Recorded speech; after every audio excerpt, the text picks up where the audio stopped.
آگے اور زیادہ مجھے اس بات کا احساس ہو رہا ہے کہ امت میں یہ مرض بہت زیادہ بڑھ گیا ہے، بہت زیادہ، غیر اللہ کا خوف جو جتنا بڑا اتنا ہی زیادہ ڈر رہا ہے۔ اب تو یہ صورتحال ہے کہ ہم 20-30 آدمی بیٹھے ہوئے ہیں، ہم اس میں یہ انتخاب کرنا ہے کہ کون بڑا پیر ہے، کون بڑا قائد ہے، کون بڑا مقتدی ہے، کون بڑا عالم ہے۔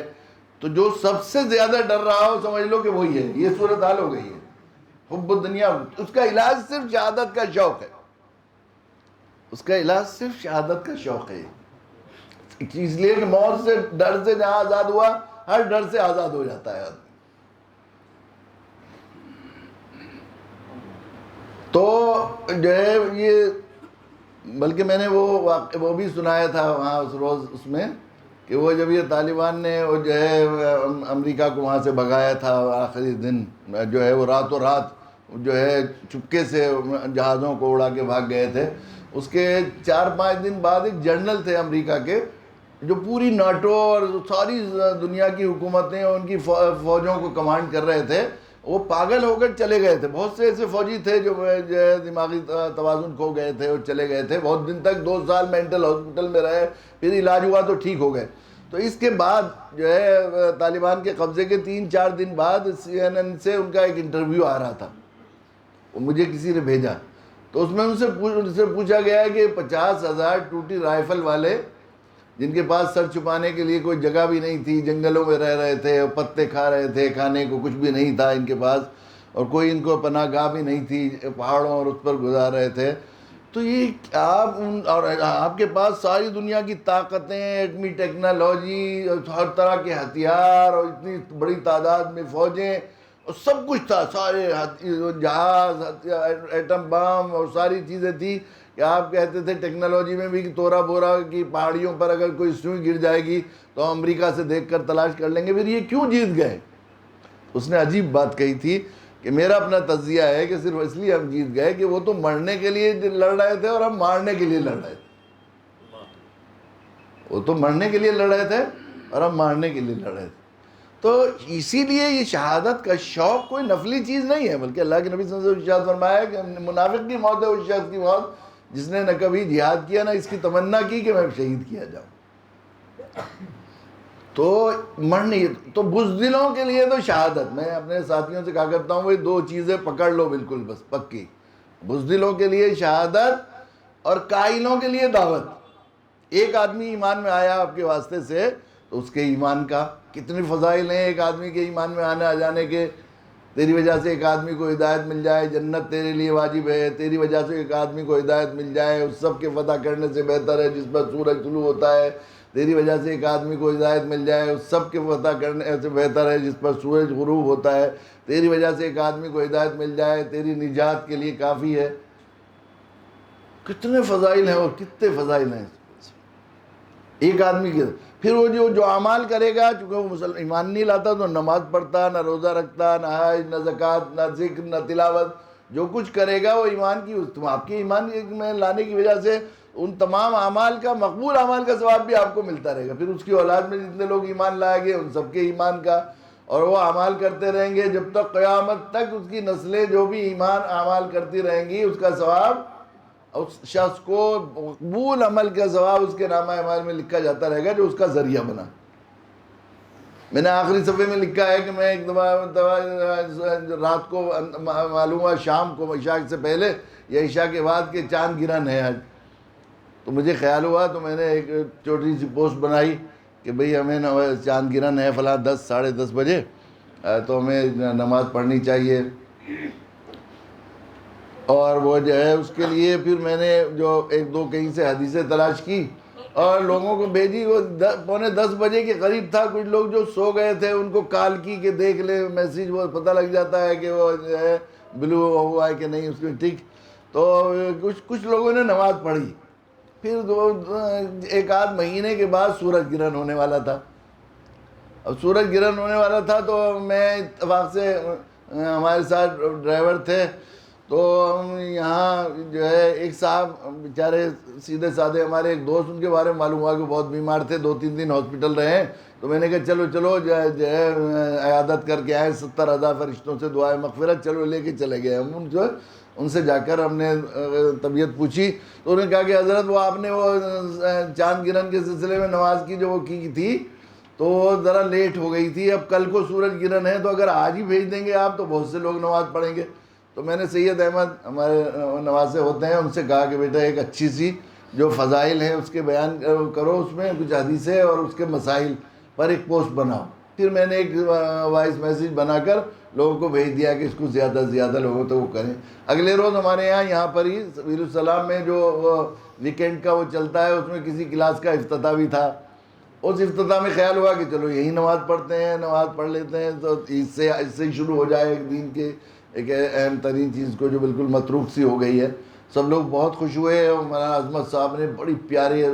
طریقے پر سورہ بقرہ پڑھی، ہم نے سب محبت سے سنی۔ پھر وہ ہوتا رہا، لوگ ادھر سے ادھر۔ ایک ڈاکٹر ڈی کے سینی ہیں الور میں، ہمارے مہاجر دوست ہیں، بہت اچھی انہیں دعوت کا ذوق ہے، اور ان کے ساتھ ایک جن بھی رہتا ہے جو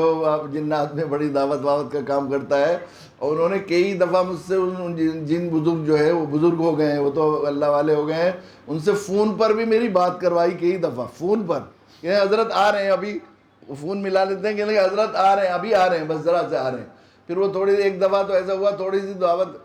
بات کر کے کہنے لگے حضرت آج میں تفصیلی بات آپ سے نہیں کر سکتا، ہمارے جنات کا اجتماع ہے فیروز پور جرکا میں اور وصولیابی بھی میرے ذمہ ہے۔ میں نے کہا اچھا پھر کسی وقت بات کیجیے۔ وہ ان کا فون آیا 2-3 دن کے بعد کہ حضرت میں نے یہ پوسٹ جن لوگوں کو بھیجی ہے ان لوگوں نے میرے کی وجہ سے آج زندگی میں پہلی مرتبہ کم سے کم 6000 لوگوں نے پہلی مرتبہ نماز کسوف پڑھی، پہلی مرتبہ زندگی میں۔ پھر ہم لوگ رات کو کچھ 2-3 ساتھی اکٹھے بات ہو گئی تو میں نے کہا کہ دیکھو ذرا سی وہ کر لی، کتنا بڑا دھندا اللہ تعالیٰ نے کاروبار ہمیں دیا ہے دعوت کا کہ بغیر کرے کتنا کچھ مل جاتا ہے، اور کیسا ہو جاتا ہے کہ دیکھو وہ جو ہے 6000 بتا رہے ہیں ڈاکٹر سینی، انہوں نے بتایا بھی کہ فلاں مسجد میں 1500 لوگ اکٹھے ہو گئے تھے، وہاں جو ہے 2 گھنٹے کی نماز ہوئی، اور فلاں مسجد میں 1 گھنٹے کی نماز ہوئی، اور فلاں جگہ یہ ہوئی۔ پھر اندازہ یہ ہوا کہ منیمم 55 سے 60 ہزار لوگوں نے ایسے لوگوں نے پہلی مرتبہ نماز پڑھی جنہوں نے اس کے بارے میں پتہ بھی نہیں تھا کہ سورج گرہن کے وقت نماز پڑھی جاتی ہے۔ اب آپ دیکھیے ایک حرف پڑھنے کا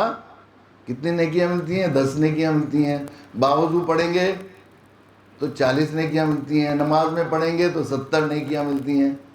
اور سننے والے کو دگنی نیکیاں ملتی ہیں، اور جو سنانے والا ہے وہ چونکہ سب کا ذریعہ جتنی جماعت میں حافظ اتنی اس کو بھی ملتی ہیں ایک نیکیاں۔ اس طرح آپ دیکھیے 55 سے 60 ہزار لوگوں نے جو نماز پڑھی ہے، اور اتنی لمبی لمبی طویل نماز،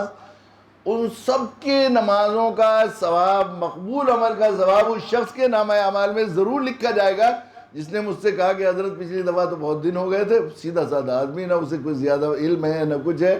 کہ حضرت وہ جو ہے پچھلی دفعہ آپ نے بہت لیٹ وہ کیا تھا۔ اب جو ہے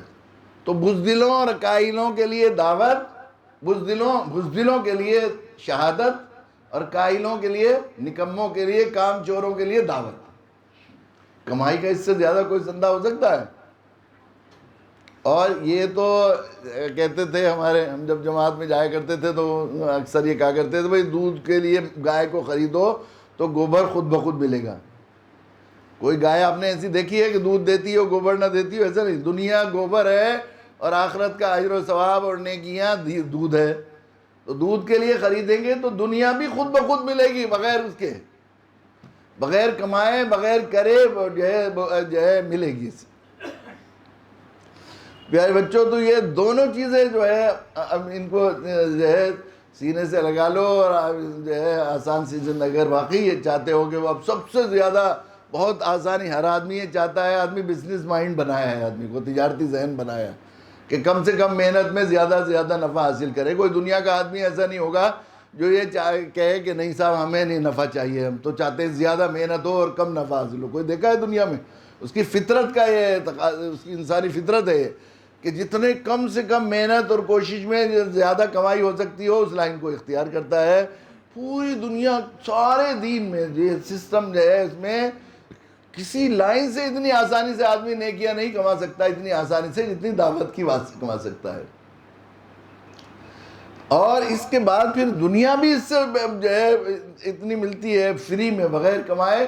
اگر تھوڑا سا اگر اللہ کی رضا کے لیے آدمی کی ذرا مخلص ہو جائے اور ذرا اپنی نیت کا محاسبہ کرے تو پھر تو جو ہے صدقے میں کتنے لوگوں کی دنیایں بنتی ہیں. دین کا دعوت کا کام کرنے والوں کی صدقے میں کتنے لوگوں کی دنیایں بنتی ہیں. تو اس لیے یہ ایسا محبوب عمل جو کائنات میں اللہ کا سب سے محبوب شے ہے جس کو کہا جا سکتا ہے،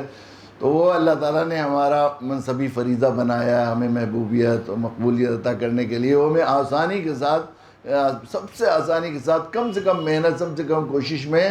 جو ہے وہ ہمیں مالدار بننے کے لیے. تو ہم کوشش کریں کہ ہم اپنے آپ کو اس سے وابستہ رکھیں اور اپنی پوری زندگی کی تمام تقاضوں کو ہم لوگ دعوت کے ساتھ مرتکز کریں، دعوت کے ماتحت بنائیں، دعوت کے ماتحت بنائیں ہم لوگ. صحابہ کرام رضی اللہ تعالیٰ عنہ اجمعین کا یہی مزاج تھا کہ وہ پورے وہاں جو خیر القرون کی زندگی ہے، اگر آپ اسے غور سے دیکھیں گے تو اس میں جو ہے وہ ہر چیز دعوت کے ماتحت تھی. جو بھی تھی ان کی رہنا سہنا، شادی بیاہ، تجارت، زراعت، گھر مکان، سب کچھ بناتے تھے. جو کچھ اس میں ہوتا مطمع نظر یہ ہوتا تھا کہ اللہ کے بندوں پر جو ہے کو جو ہے اللہ کا پیغام پہنچانے کے لیے اس میں کیا جو ہے مواقع ہو سکتے ہیں. اور ہر چیز دیکھیے اللہ کے نبی صلی اللہ علیہ وسلم کی پوری زندگی، میں نے اس نبی رحمت اور ہماری زندگی میں یہ بات بھی لکھی ہے کہ ہم اللہ کے نبی صلی اللہ علیہ وسلم کی